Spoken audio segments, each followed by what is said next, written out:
Bueno, existen muchos mitos alrededor de la cirugía de nariz. Los principales es que duele mucho, es uno de los principales mitos.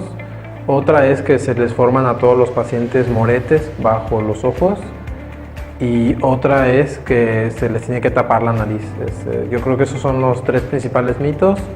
Podremos agregar uno cuarto, que sería que se tiene que realizar bajo anestesia general, que son los cuatro principales mitos de la cirugía de nariz. Obviamente esto ya no es así. Actualmente con las técnicas anestésicas que hay y los analgésicos que se dan por vía oral durante la recuperación, ya no hay dolor. La cirugía de nariz es una cirugía en la que prácticamente no hay dolor. Los moretones bajo los ojos sí se pueden formar, pero en mi experiencia se forman en alrededor de 1 de cada 10 o 20 pacientes. No es algo tan predecible, pero yo les puedo decir a mis pacientes que 1 de cada 10 los van a formar. Normalmente no son muy grandes, ¿sí? Y durante la primera semana se absorben y no pasa nada, ¿sabe? Los tapones nasales, que era el tercero, esos yo no los uso, salvo que el paciente tenga un tabique muy desviado, y uso unos tapones que son modernos, que se llaman tablillas de Doyle. Ya no son los tapones de gasa, que eran una gasa kilométrica que le sacaban a los pacientes de la nariz.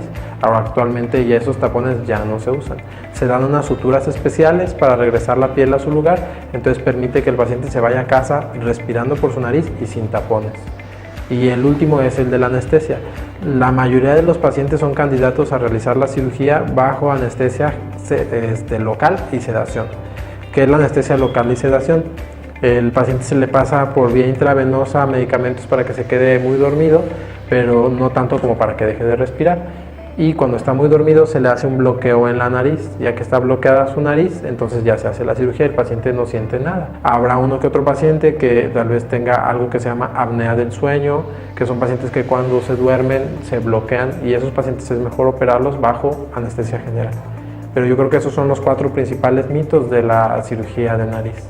Te invito a visitar mi página web y mis redes sociales. Con mucho gusto resolveré todas tus dudas y comentarios.